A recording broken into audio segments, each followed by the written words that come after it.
Coucou, c'est Erika. On se retrouve pour la quatrième vidéo de notre série Démarche d'accompagnement de notre cheminement.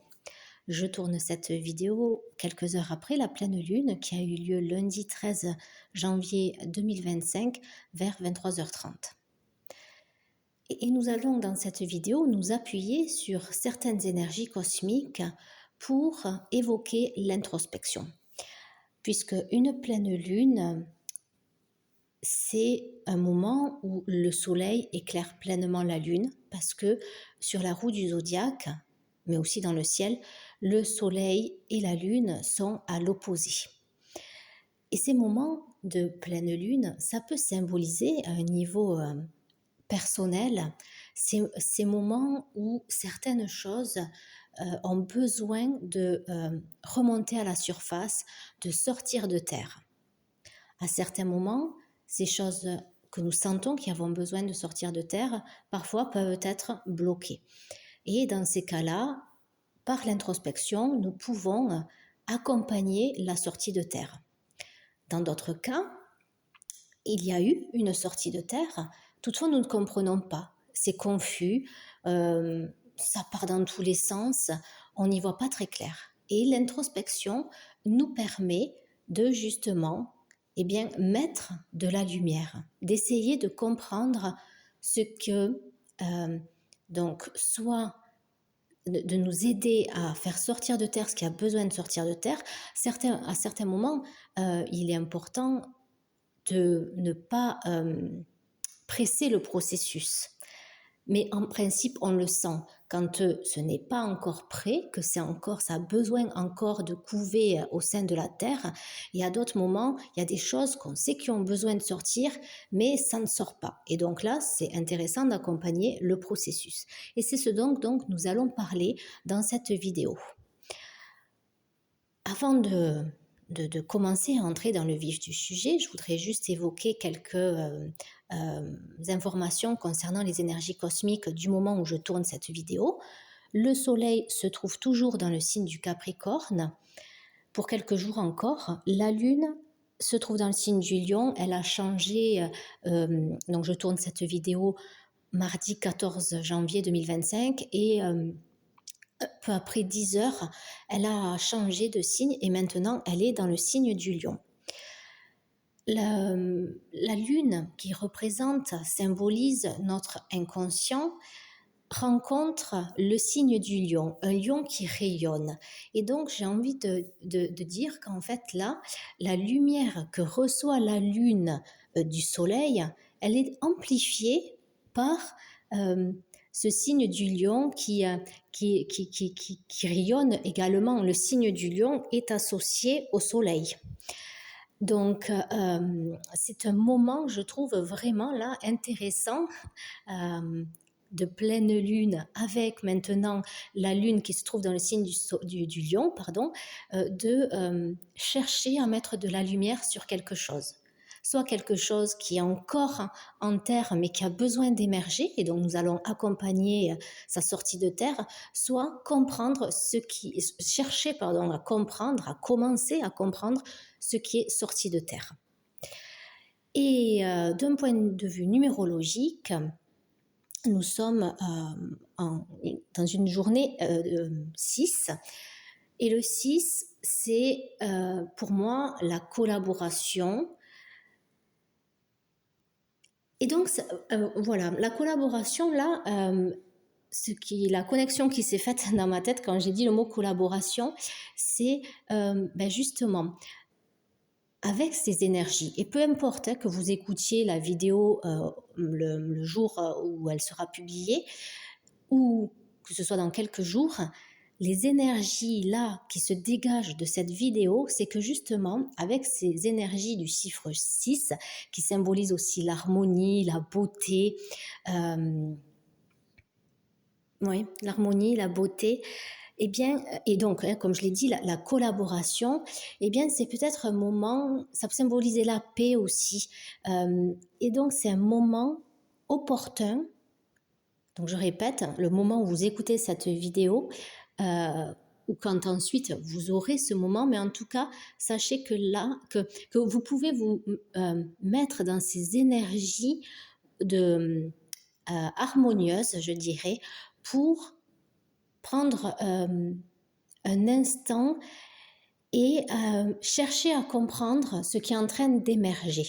Parce que, donc, avec le 6, il y a la collaboration, et là, la collaboration, elle ne serait pas avec les autres, mais avec nous-mêmes. Faire collaborer certaines parties de nous. Parce que si parfois nous ne comprenons pas certaines choses, c'est parce que nous avons certaines parties de nous qui sont en conflit, ou même sans être en conflit, elles sont différentes, et donc elles nous pousse dans des directions un peu opposées et en conséquence, on sent de la confusion parce qu'on ne sait pas sur quel pied danser, par exemple. Alors que là, avec ces énergies de 6, il peut justement y avoir un moment propice à une collaboration, à ce que tout le monde se parle et se parle de manière constructive. Et donc, pour faire de l'introspection, on a chacun notre manière de le faire, et puis selon les moments, nous le faisons de diverses manières. Toutefois, dans cette vidéo, j'avais envie de m'appuyer donc sur le Caticorne Tarot, écrit par Pamela Chen et illustré par Delphine Dion. Donc c'est la version anglaise et à ce jour, il n'y a pas encore de traduction en français. Et sur le petit oracle astromystique de Sandrine Veriken et de Vanessa Campras. Je vous montre le dos. Voilà. Nous allons utiliser un jeu qui permet de faire de la projection. Et en plus, notamment avec ce jeu, c'est une projection dans des illustrations plutôt douces. Et ce jeu-ci, nous allons l'utiliser pour avoir un message optimiste. Parce que dans ce jeu qui s'appuie sur l'astrologie, tous les messages sont optimistes. Et quand nous faisons un moment d'introspection, qui peut faire remonter des choses pas faciles, qui peut nous faire avoir des prises de conscience, nous pouvons avoir des révélations, et notamment nous pouvons prendre conscience de certains schémas répétitifs, eh bien je trouve intéressant à la fin de ce moment que nous nous sommes accordés de le clore avec un message optimiste pour finir sur une touche réconfortante, une touche qui nous encourage. Donc c'est pour ça que j'ai choisi cette combinaison. Avec donc le jeu de tarot, nous allons prendre quelques cartes et faire de la projection. Alors là, je vais faire moi ma propre projection sur les cartes pour vous donner un exemple. Si les informations qui en découlent résonnent avec là où vous en êtes, sachez que ces informations sont intéressantes à continuer d'explorer. Toutefois, là, ce n'est qu'un exemple. C'est pour vous montrer comment moi je m'y prends quand j'ai envie d'un moment d'introspection en utilisant certains jeux de cartes avec une approche projective et avec un jeu doux. Parfois, je peux faire de l'introspection avec un jeu avec des illustrations moins douces. Tout dépend, il me semble, de notre état émotionnel, du jeu que nous avons envie d'utiliser.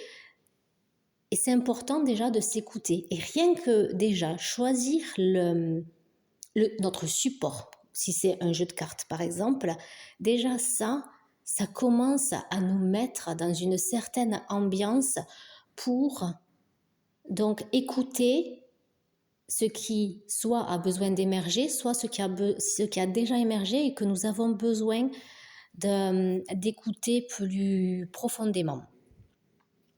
Après, pour citer quelques autres formes d'introspection, il y a écrire dans un journal intime, écrire ce qui nous vient spontanément, sans se censurer, en allant vraiment, en laissant vraiment les mots s'écouler sur le papier. Il y a aussi une autre manière plutôt que j'aime beaucoup, c'est faire des vocaux et enregistrer nos vocaux, que nous les réécoutions ou pas, voire que nous les fassions après, parce qu'il me semble que l'expression orale, alors pour soi-même, hein, pas dans un but de partage, hein, ça nous permet d'aller écrire permet de structurer en fait plutôt, alors que de parler oralement à un enregistreur, eh bien, ça nous permet de tout ce qui a besoin de sortir, on le sort. Et même parce que souvent, quand on écrit, on a envie de faire de jolies phrases, et c'est intéressant aussi hein, de faire un moment d'introspection comme ça. Toutefois, selon l'exploration peut-être que nous avons à faire, parfois il est bon aussi de nous laisser libre cours à notre parole. D'autant plus que dans notre quotidien, je pense que beaucoup d'entre nous, quand même, faisons attention à comment nous parlons. Et donc, il y a une certaine retenue, une certaine censure qui est quand même, il me semble aussi, plus ou moins importante. Alors, je ne dis pas qu'il faut dire ce que la personne en face de nous attend, mais voilà, quand nous sommes en relation, nous ne pouvons pas parler comme nous pouvons, par exemple, parler à notre enregistreur et sortir de nous tout ce qui a besoin de sortir, en nous disant c'est notre moment à nous, personnellement, et nous pouvons dire ça ne sera pas entendu, et au moins tout sort. Et souvent, on peut avoir moi j'ai souvent eu de grosses prises de conscience en faisant ça. Et ça, nous pouvons le faire régulièrement. Là, je parle de moments introspectifs, mais si c'est notre désir, nous pouvons, je sais que j'ai vécu des périodes de ma vie où je le faisais tous les jours et parfois même plusieurs fois par jour. Après, c'est adapté par rapport à notre cheminement du moment, à ce dont nous avons besoin, le temps que nous avons pour y accorder également. Mais donc voilà, ça c'est deux autres manières. Et après, une marche méditative hein, peut également, le fait d'être dans la nature, et notamment quand nous faisons une balade seule, le fait d'être dans la nature, d'observer les éléments qui nous entourent et sentir une certaine paix qui peut s'en dégager, peut faire également, peut nous faire avoir des prises de conscience. Parfois, ça peut être sous la douche également.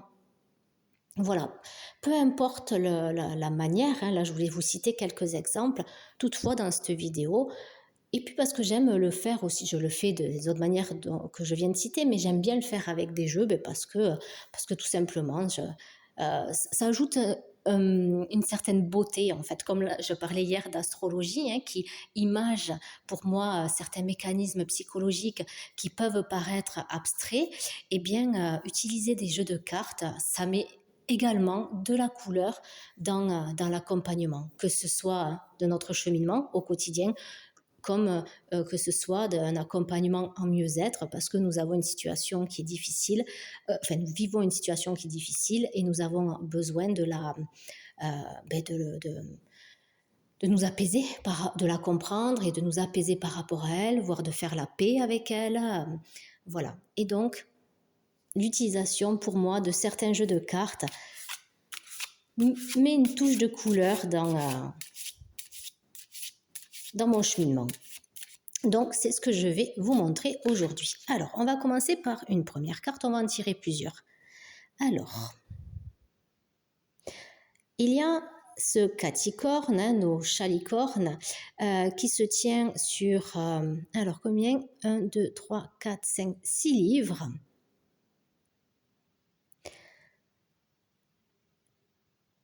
Alors évidemment, hein, quand je vois ça, ça me fait penser à là où j'en suis en fait, où j'en suis dans une période de ma vie où j'ai envie de transmettre justement ce que j'ai appris, les connaissances qui sont dans ces livres, et j'ai envie de transmettre en fait. Je n'ai jamais pris cette position de transmission de cette manière-là, et là, c'est là où j'en suis.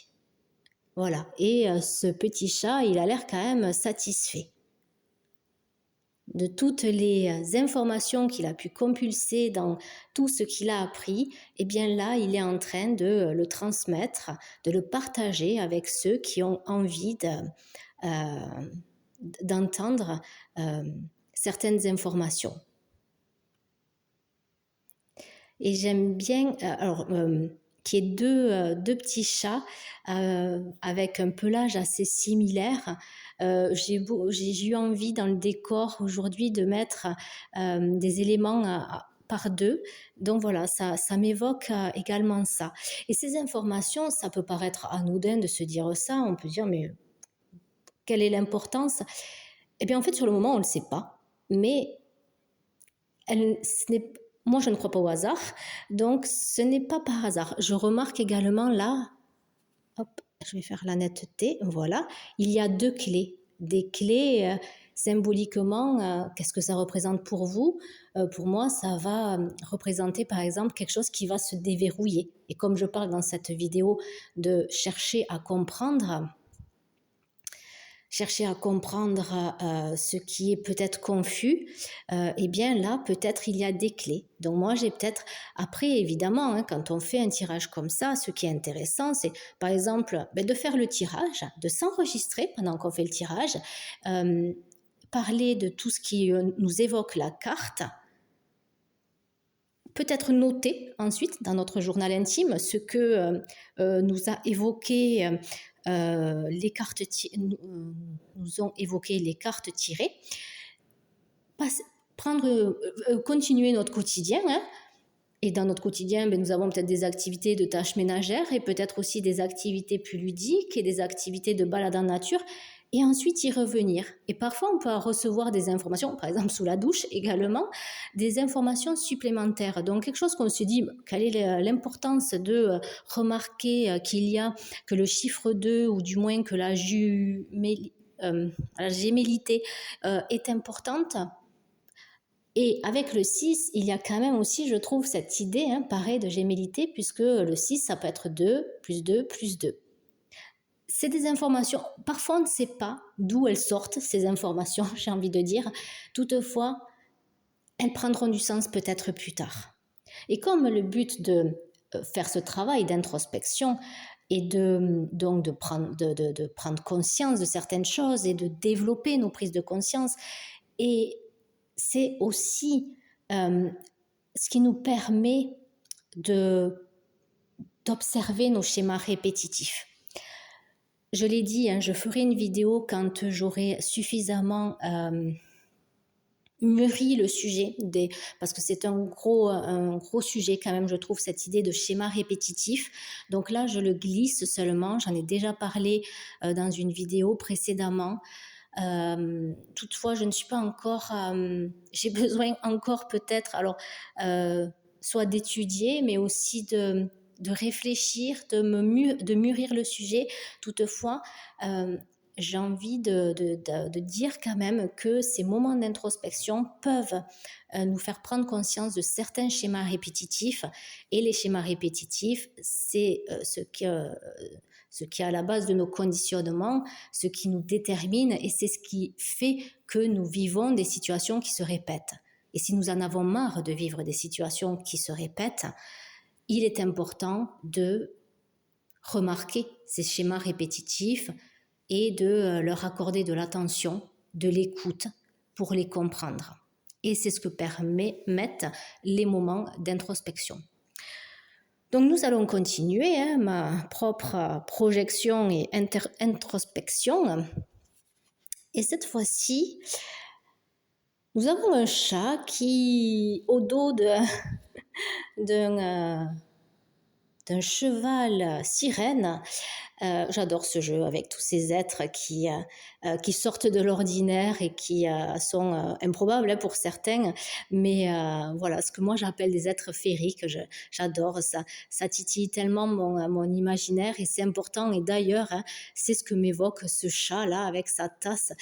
Ça m'évoque toutes les tasses d'infusion au thym que j'ai consommées et que je continue de consommer en ce moment pour retrouver une gorge apaisée, ce qui est probablement en lien, puisque bon voilà, j'en suis à parler de moi là. Je pense au fait de justement de commencer à prendre cette place qui n'est pas forcément facile pour moi en fait, puisque comme je l'ai dit, je ne me suis jamais mise à cette place de transmission plus publique en fait. Je le fais dans le cadre de de relations plus intimes ou bien de l'accompagnement que je propose. Toutefois, de manière publique, c'est quelque chose qui, je sais,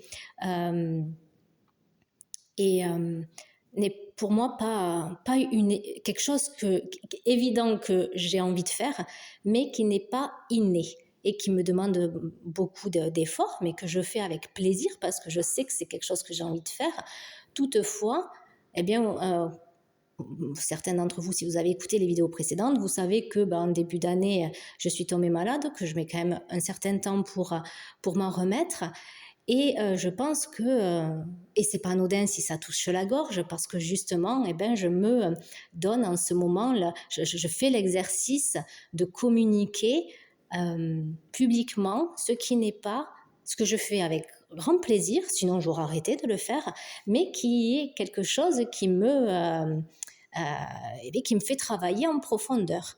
Et donc, ça peut être intéressant, vu tout ce travail que je fais en profondeur, en parallèle, de m'accorder des moments où je rêvasse, des moments où je ne pense pas à la prochaine vidéo que je vais tourner, mais que je pense juste à mon monde imaginaire, parce que j'ai ça aussi qui est très, très important pour moi, et j'adore la fiction. Je n'en ai jamais parlé, mais justement, ça va être l'occasion de le dire là. Il y a quelques années, j'avais commencé une série littéraire que je sais que quand ce sera le moment, je reprendrai et dont je parlerai également. Et peut-être que ces moments, justement, parce que je me suis beaucoup concentrée ces derniers temps sur le travail d'accompagnement, donc dans le cadre professionnel, et j'ai ajouté l'activité de faire des vidéos. Eh bien, peut-être que justement, pour pouvoir encore mieux faire les partages sur les réseaux publics, il est important que je m'accorde ces moments où je bulle, en fait, où je suis dans mes mondes imaginaires, dans mes mondes étoilés. Je disais hier combien j'aimais l'astrologie parce qu'elle me permet une certaine donc compréhension du fonctionnement psychique de l'être humain, et elle me permet aussi mon goût pour la poésie, mais la poésie concrète. J'ai pas forcément un goût pour la poésie littéraire, je vais être honnête, mais pour la poésie que j'appelle, alors je ne sais pas si ça veut dire grand chose, cette poésie concrète. Toutefois, voilà, mais je pense que justement, ces vidéos, et j'en parlais avec une amie qui fait elle-même des vidéos, et bon, elle depuis de nombreuses années, qui est assez connue. D'ailleurs, je vais lui faire un petit coucou si elle écoute cette vidéo. C'est Licorne Indigo, Chloé. Et on disait qu'effectivement, c'est en faisant justement des vidéos et arrêter d'attendre, parce que j'attendais de savoir vraiment m'exprimer derrière une caméra pour commencer à le faire. Sauf qu'en fait, c'est en le faisant qu'on apprend. Et on a eu une conversation très intéressante à ce sujet-là. Et effectivement, c'est pour pouvoir prendre cette place. Alors c'est difficile pour moi de dire d'enseignant, parce que voilà, j'ai certains blocages à ce niveau-là. Je ne dis pas que c'est mal, c'est ma propre histoire là qui entre en jeu, et qui a du mal à se dire je prends cette place d'enseignant. J'ai beaucoup de mal avec ça, donc je n'ai pas été surprise quand j'ai vu cette carte sortir, et c'est ce que ça m'a évoqué tout de suite, même si j'ai mis un certain temps à le dire, parce que je ne savais pas jusqu'où je voulais aller dans cette vidéo. Toutefois, je trouve c'est intéressant, en fait, parce que moi, le but de cette chaîne, c'est pas de présenter de manière édulcorée l'accompagnement, que ce soit de notre cheminement ou l'accompagnement psychologique, mais c'est de vraiment être vrai, en fait. Et je pense que c'est ça qui permet en plus d'avoir des relations épanouissantes. Le 6 me fait justement penser aux relations épanouissantes, à ces collaborations. Et il me semble que ce n'est qu'en nous ouvrant et en parlant de nos vulnérabilités, j'ai envie de dire, aussi, que ben, nous pouvons les uns les autres construire un monde de demain peut-être plus paisible aussi, et en étant confiant que ben oui, il va y avoir des personnes qui peuvent abuser de la démonstration de notre vulnérabilité, mais un plus grand nombre de personnes peuvent en être touchées et justement se rallier à nous. Et voilà, j'ai envie de donner cette touche aussi à ces vidéos. C'est pourquoi, bon, je ne sais pas faire de montage encore pour le moment, donc c'est pour ça que je n'ai pas pu couper certains moments un peu embarrassants de silence ou pire de, de ne pas arriver à formuler une idée. Toutefois, j'ai fait le choix aussi de me montrer comme je suis et de montrer là où j'en suis en fait. Parce que pendant des années, j'ai attendu une certaine perfection qui en fait ne viendra jamais. Et puis bon, je pense que ce sera ennuyeux, en plus la perfection aussi. Donc voilà, j'ai envie en ce moment, hein, peut-être que plus tard je ferai une pause, puis je me dirai je me suis trop exposée, j'ai été trop loin, là j'ai besoin de faire une pause. Mais en attendant, aujourd'hui, j'en suis là, à avoir envie de prendre une place de personne qui partage publiquement tout ce qu'elle a exploré et qui aussi, hein, pour bien faire cette tâche, a besoin de prendre du temps aussi pour continuer d'explorer tous ces mondes imaginaires, tous ces mondes dans les étoiles qui la fascinent. Voilà, on va pas aller au-delà avec ce jeu, parce que déjà, il y a énormément d'informations. Vous verrez ce qui résonne avec vous de ce que j'ai dit, comment vous pouvez l'appliquer vous-même à votre propre situation, ou seulement que ce soit un exemple pour vous-même vous autoriser aussi à explorer ce qui a besoin d'être exploré. Et pour terminer sur une touche étoilée optimiste, nous allons prendre un petit message et nous avons Vénus qui rétrograde. Et ce sera le cas prochainement, je ne sais pas quand, mais prochainement justement, nous aurons ces énergies cosmiques qui nous entourent. Alors, M, maintenant, Vénus rétrograde, pour que j'observe ce qui se joue en moi avec la... Oui, pardon, parce que j'y vois pas très bien, je reprends. Vénus rétrograde pour que j'observe ce qui se joue en moi avec la conscience de mon âme. Dans la douceur de ce retour en moi, je demande à l'amour ce qu'il ferait maintenant à ma place pour que la magie opère. Crois en l'amour pour le rendre possible. Alors je trouve que c'est une très jolie conclusion à ce que je disais juste avant par rapport au fait de nous ouvrir, que moi j'ai fait le choix sur cette chaîne de me montrer authentique et de montrer vraiment j'ai envie de dire les coulisses de l'accompagnement, que ce n'est pas ce n'est pas quelque chose quand on fait un travail psychologique de toute manière et que certaines fois on remue la boue, c'est avec la boue ça peut être sale, mais si on y met la douceur et si on y met vraiment ces choses qui viennent du cœur, je pense que tout ce qu'on fait est teinté de cet amour avec un grand A, et peu importe, même si mon message n'est peut-être pas clair, peu importe si pour le moment c'est pas suffisamment structuré, si parfois je me répète ou si je vais trop loin dans certaines explications, mais en tout cas tout ce que je partage en ce moment, c'est avec le cœur, c'est pour cheminer avec vous et commencer à prendre cette place de personne qui partage ce qu'elle a exploré pendant plus de 20 ans. Et donc, je profite de cette occasion pour vous remercier, à vous qui avez écouté cette vidéo et qui écoutent peut-être mes vidéos depuis le début, de me faire cette place dans votre quotidien. Et je serai ravie de vous faire une place dans le mien également. Voilà. Alors, en attendant de nous recroiser, je vous souhaite de prendre soin de vous du mieux que vous le pouvez. Je vous dis à très vite. Gros bisous.